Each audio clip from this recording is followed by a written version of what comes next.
Approfitto per ringraziare la presenza del Presidente del Consiglio Boscolo Beniamino e dell'ingegnere Stefano Pezzo, dirigente dei lavori pubblici. Do la parola allora a questo punto, a meno che qualcun altro degli ospiti non voglia intervenire, al consigliere Veronese. Prego. Sì, buonasera a tutti i presenti, comprese di categorie.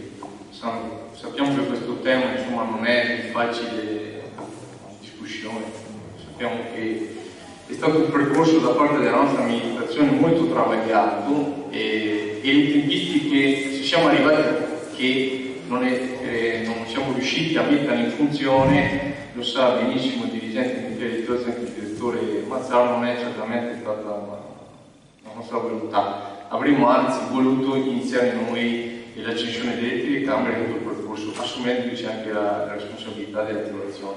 Purtroppo le tempistiche, come vedrà il sindaco con il tempo, vedrà che sono molto su tutti i temi, quindi vediamo, insomma, c'è un'amministrazione davanti, insomma, altri 4 anni, sicuramente i buoni propositi con l'aiuto di tutto il Consiglio Comunale magari riusciremo anche a portarli a termine per il bene della città, non per attaccarci medagliette per dire chi è stato più bravo a portare a casa il risultato.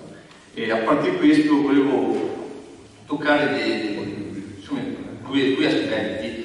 Allora, giustamente come ha detto il dirigente Michele Tiozzo, il regolamento è stato inviato a Roma dal Ministero, abbiamo ottenuto l'autorizzazione e come margine di manovra c'è l'orario e insomma, qualche autorizzato. E una cosa, allora, poi noi però mi ricordo verso la fine dell'amministrazione abbiamo anche approvato una delibera di giunta dove, se ricordo bene, quella ZTL è stata divisa in zone, invece abbiamo ritenuto per agevolare l'attivazione della ZTL, quindi ritenere che fosse un'unica zona. No, ma dopo io faccio le domande, sì, un'unica zona. Di non far subito sanzionare i motocicli a 2 ruote, perché diventava complicato fin dall'inizio poter sanzionare, anche perché ci sono dei limiti fisici per l'entrata della ZTL. Sappiamo che possono entrare anche sulle cali del parco, quindi Canale Lombardo, quindi ci sono anche delle problematiche da questo punto di vista, che ormai poi lo dirà anche il dirigente, e per poter quindi impedire ai motocicli di entrare all'interno della ZTL. Giustamente come ha detto, e la volontà del sindaco, anche la nostra, era quello di non far entrare i disabili da Corso del Popolo, ma non è possibile, bisognerebbe creare, come ha detto giustamente il dirigente, dei limiti, quindi creare una parte pedonale all'ingresso del municipio e magari fermarsi anche qui alla fine proprio del municipio stesso, all'inizio della pescheria, per poter quindi far deviare i disabili nelle rive. Quindi questo sarebbe anche là, però bisogna iniziare un percorso. Si era parlato quella volta di mettere delle torrette elettriche, ma c'era il problema della quale per poter mettere delle sbarre, e quindi bisognerebbe installare delle barre o dei dissuasori, ma non elettrici. Poi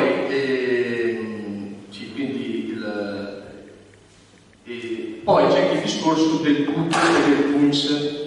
È da tempo che aspettiamo anche una risposta dalla città metropolitana, perché ci aveva detto, mi ricordo sul tempo con il dirigente dell'urbanistica, che c'era tutto il percorso del PUNS. Si era anche pensato di dare un incarico per iniziare anche quello del PUT, che comunque servirebbe, perché ne abbiamo parlato anche nelle altre commissioni, anche sul discorso del nuovo lungomare, servirebbe questo piano urbano del traffico, perché, se mi ricordo bene, permetterebbe alla ZTL di poter essere flessibile, se non sbaglio, quindi non solo aperta, chiusa, ma anche dare la possibilità anche di dare dei limiti orari a chi entra nella ZTL. Penso alle scuole, esempio i salesiani, era il primo pensiero che mi è venuto in mente, perché so ci ci sono tanti genitori che portano ai 16 anni i bambini, lo stesso vale per il cinema,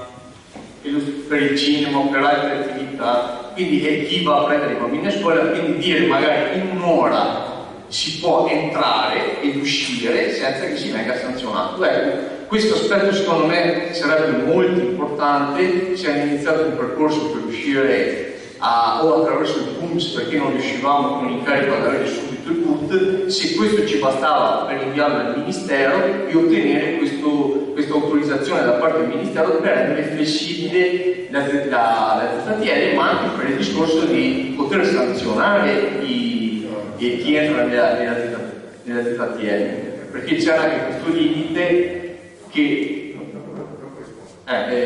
quindi questo è un aspetto secondo me abbastanza, e dopo giustamente i parcheggi, c'è un'area che è proprio San Giovanni e ci sono gli autobus di Riva Veneto. Noi a quel tempo mi ricordo non avevamo rinnovato il contratto, però bisogna trovare giustamente, siamo un servizio pubblico, un'altra area.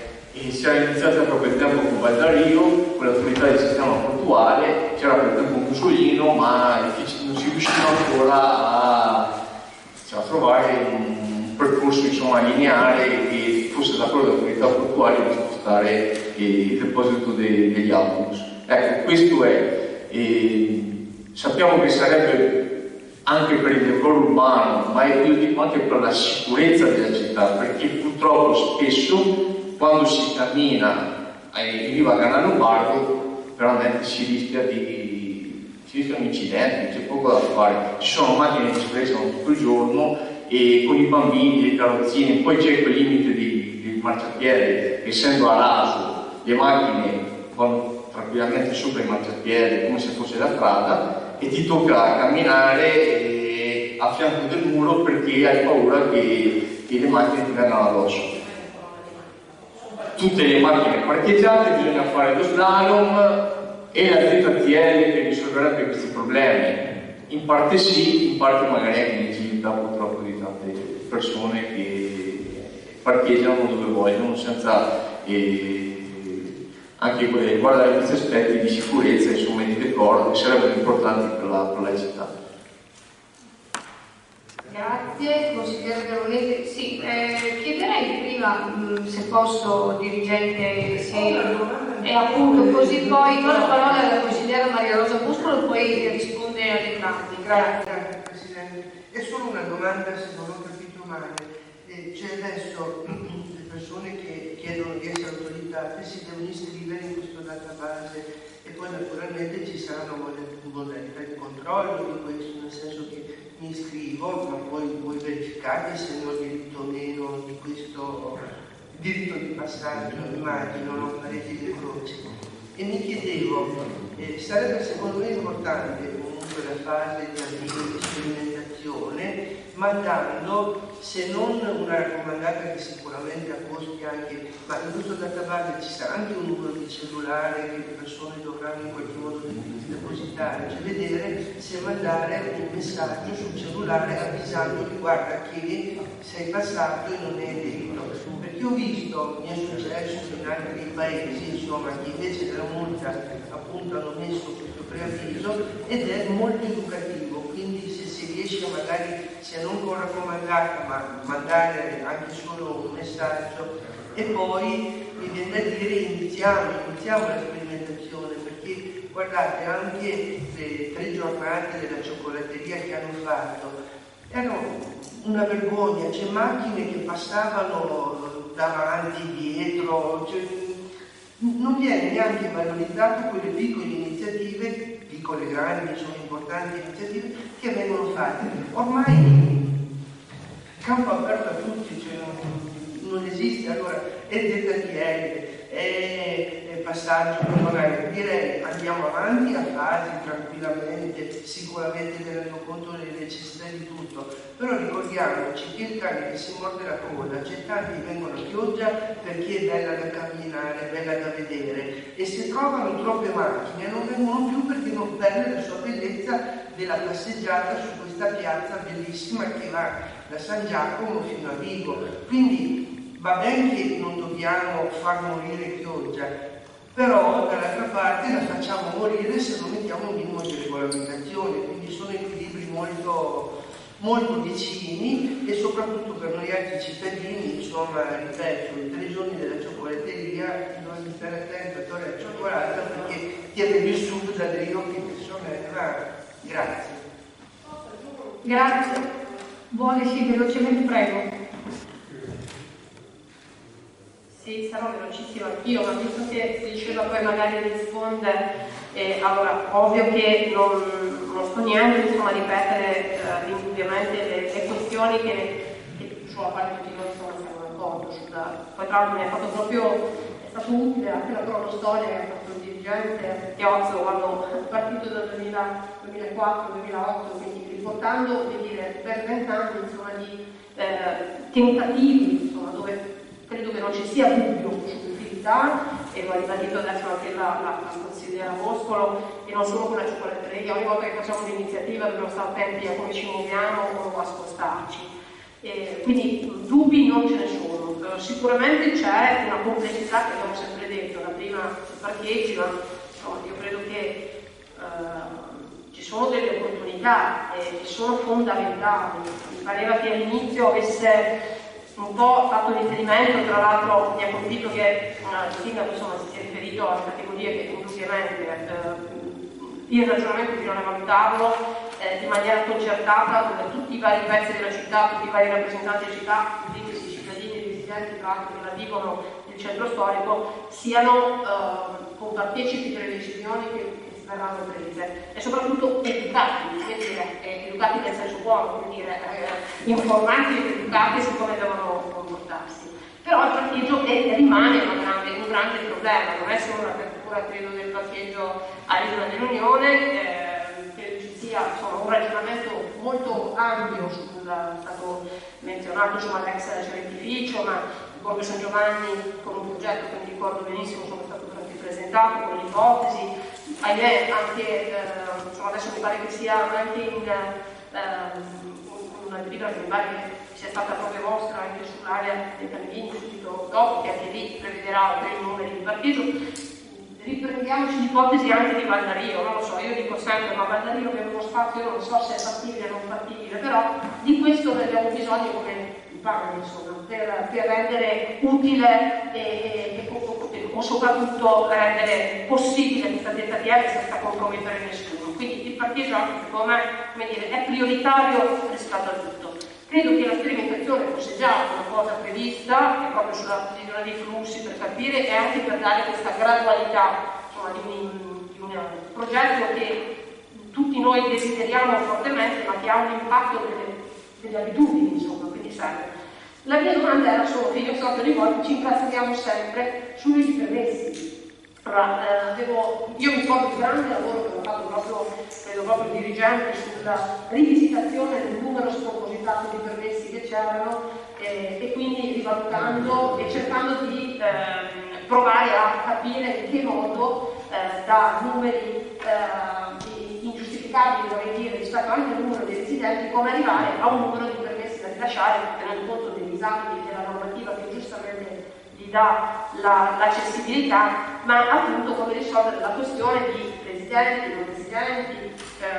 Per esempio ci sono anche adesso, e consideriamola, anche tutta la questione che abbiamo sempre sottolineato, il centro storico molto più spesso è popolato da anziani, che comunque spesso guidano, per fortuna, insomma, sono anche molto attivi, ma guidano e che magari richiedono anche hanno anche delle richieste specifiche, oppure anche tutta la questione che spesso invece magari è frutto anche di magari contrasto, la nascita dei B&B che ci sono nel centro storico e che anche questo può sicuramente compromettere. Sono tutte allora volevo avere qualche dettaglio in più su questa cosa, che credo non sia un elemento da poco nella decisione, oltre insomma a tutto quello che io approvo rispetto alla necessità e rispetto a darci quanto prima e che anzi senza forzare a comunque avviare questo processo che credo sia indispensabile. Quindi se magari mi dettagliassi di più qual è la scelta.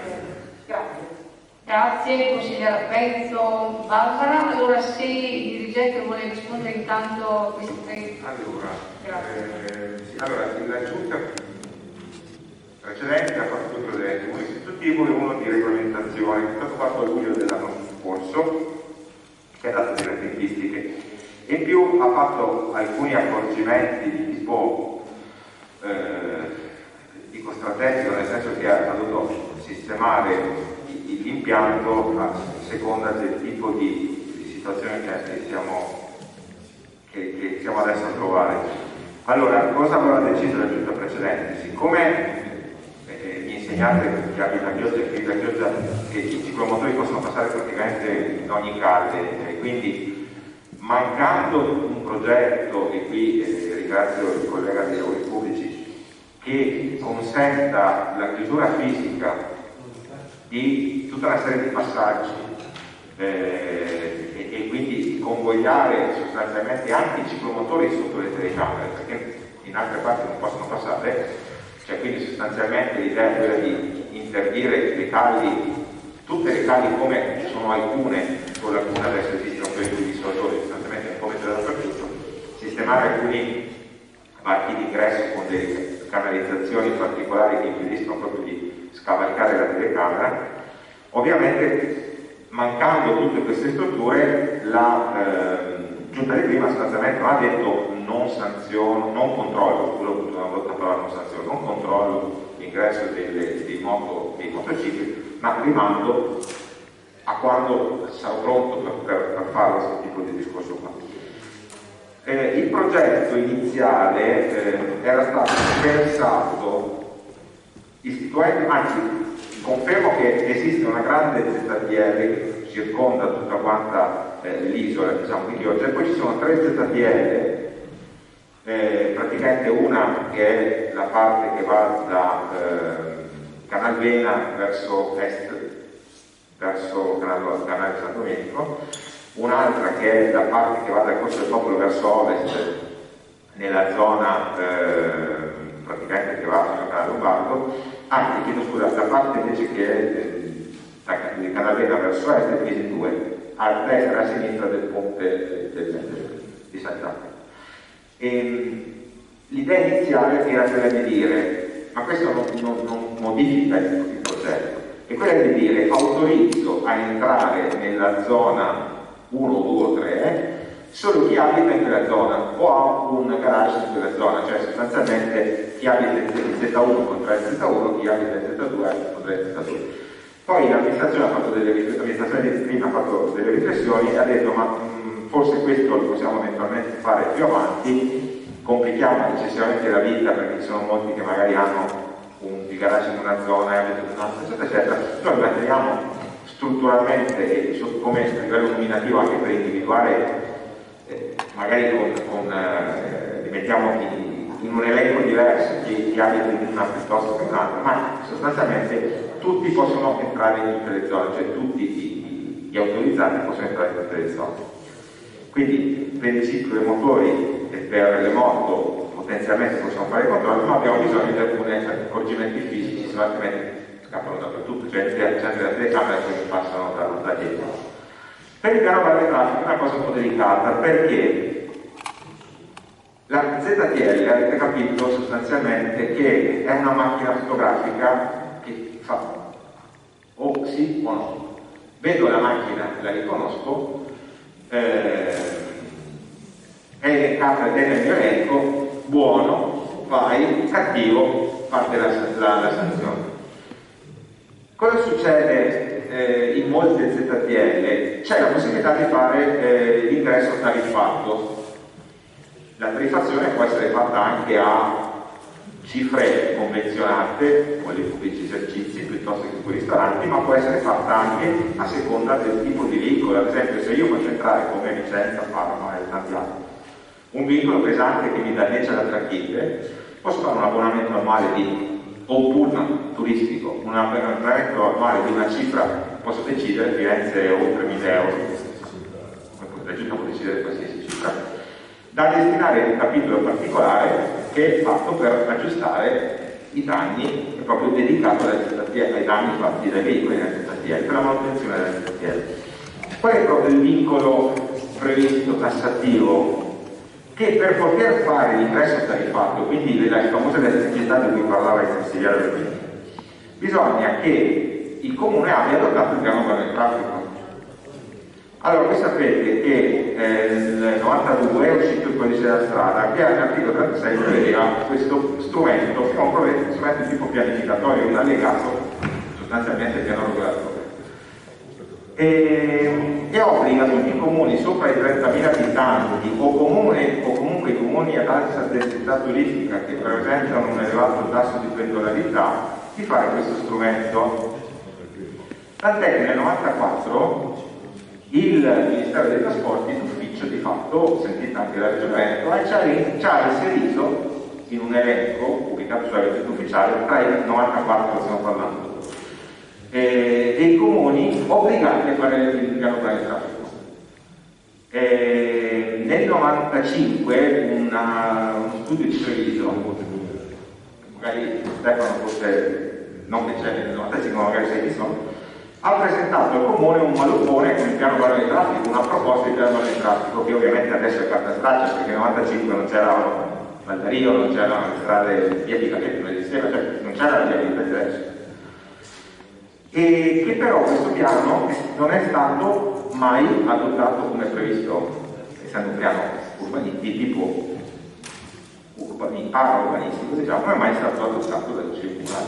Quindi di fatto il lavoro è stato fatto nel 95 e è stato anche adottato recentissimo. Quindi oggi Chioggia non è che non è traffico. Questa è una cosa notoria, non è colpa dei presenti, è un dato di fatto. Il problema è che il piano del traffico, al di là di un discorso di immagine, quantomeno di dire ci hanno messo l'elenco nel 94, quantomeno avevo provato a farlo, il problema è che oggi diventa un handicap perché ci impedisce di gestire la stessa chiesa in una maniera più forse consona a una città turistica, perché si potrebbe permettere ad esempio di prevedere ad esempio delle tariffazioni per determinati soggetti in determinati orari, questa cosa che oggi non possiamo fare, è bianco nero. Acceso, autorizzato, spento, non autorizzato. Questa è la questione. Quindi, sì, nascosto. Questa è la tarifazione oraria. No, dicevo, la tarifazione vuol dire sostanzialmente il pagamento. Ok? Può essere oraria, ad esempio. Ma non ha senso, no? Può essere, allora, la tarifazione, dove la norma parla di pagamento. Sul discorso dell'autorizzazione oraria, la macchina può essere autorizzata in un orario piuttosto di un altro, tipo la persona che ha esigenza di entrare in determinati orari per accompagnare i bambini a scuola può essere registrata e la macchina può leggere l'uscita dentro l'orario. No, senza, però ovviamente è un permesso gratuito, ok? Un permesso gratuito. La sperimentazione, ripeto, è una cosa corretta, farla, va bene quello che dice il consigliere nel caso in cui, allora, premesso che io quando mi inserisco avrò un bollino rosso sostanzialmente quando viene fatto o in automatico o di sistema automatico o manualmente dall'operatore in via libera, ok, sei autorizzato perché sei residente, tutti in regola, eccetera, eccetera, la persona vedrà su internet che può entrare, quindi sostanzialmente avrà una visione. Quindi il problema non è il residente o chi ha una casa a Chioggia che a titolo o il commerciante che ha titolo di registrarsi, perché vedrà, basta collegarsi al sito, vedrà che è autorizzato. Magari questo è anche facile beccarlo perché avrà messo un telefono, ha messo che, ma in realtà a lui non arriverà niente perché di fatto sarà praticamente, lo vedrà di per sé. Il problema è quello che viene da fuori, chiaramente se c'è il milanese che arriva e entra nel settantiani, io come nella fase sperimentale io come lo trovo?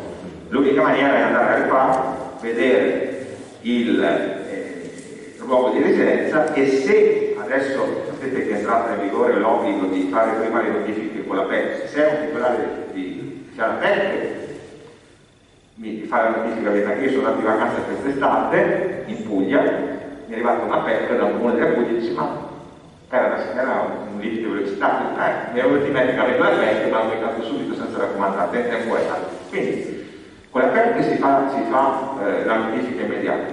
Se però questo cristiano non ha la PEC, gli facciamo la raccomandata che costa. Quindi da capire che budget avremo per poter fare durante la fase della sperimentale l'invio di raccomandato, insomma. Potremmo farlo anche a campione, potremmo farlo anche così magari per un periodo più limitato piuttosto che tutta lunga della sperimentazione. Chiaramente sui problemi, io non posso che sottolineare sui problemi di disagio dovuti al traffico sconsiderato. Notate di stamattina abbiamo fatto quasi 100 sanzioni di fondamenta, cioè noi ormai è diventato giovedì facciamo minimo 80-90 sanzioni sulla fondamenta. Faccio fatica a capire che la gente non ormai neanche più dire orroristica, che matematicamente si prende la sanzione, ma chi sono queste persone che sanzioniamo? Non sono i residenti, anche lì risponde alla domanda della dottoressa Penza. Cioè, il problema è che sostanzialmente, per come è stata strutturato anche dalla precedente amministrazione, ma io sono convinto che sarà più o meno anche quello che sarà l'attuale, le persone che oggi possono parcheggiare, perché oggi non è, nelle calli non è una zona limitata, ma è una zona a sosta regolamentata, cioè possono parcheggiare solamente chi ha il tagliandino, ok? Le macchine che sono regolarmente nelle calli e quindi sarebbero quelle che regolarmente potrebbero entrare, sostanzialmente sono le stesse, cioè noi non è che do ragione al sindaco per l'istituzione, ma do ragione al sindaco anche in termini concettuali quando diciamo che effettivamente può esserci una patologia, una carenza nei parcheggi. Però io ci sottolineo probabilmente solo in determinati particolari momenti, la sagra del pesce, piuttosto che nella normalità della vita quotidiana le persone che sono autorizzate a parcheggiare nelle calli saranno praticamente coincidenti a quelli che potranno entrare nella ZTL. Chi è che vogliamo che stiano fuori? Come vogliamo? Chi è che, per come è impostata oggi la ZTL, sta fuori? Sta fuori chi non ha titolo permanente a rimanere dentro. E sono i famosi 100 e passa che vengono sanzionati sistematicamente ogni giorno, ok? La domanda è, e lì faccio un po' il provocatorio, cioè, non facciamo la ZTL per non difendere i 9.000 persone circa che regolarmente e vivono da decenni dentro pioggia con quei 9.000 macchine, probabilmente diventeranno meno perché sono sempre più anziani, eccetera, eccetera, o quei 100 che vengono comunque sanzionati se sono sfortunati? Questa è la domanda. Poi siete tutti amici, vi voglio bene tutto.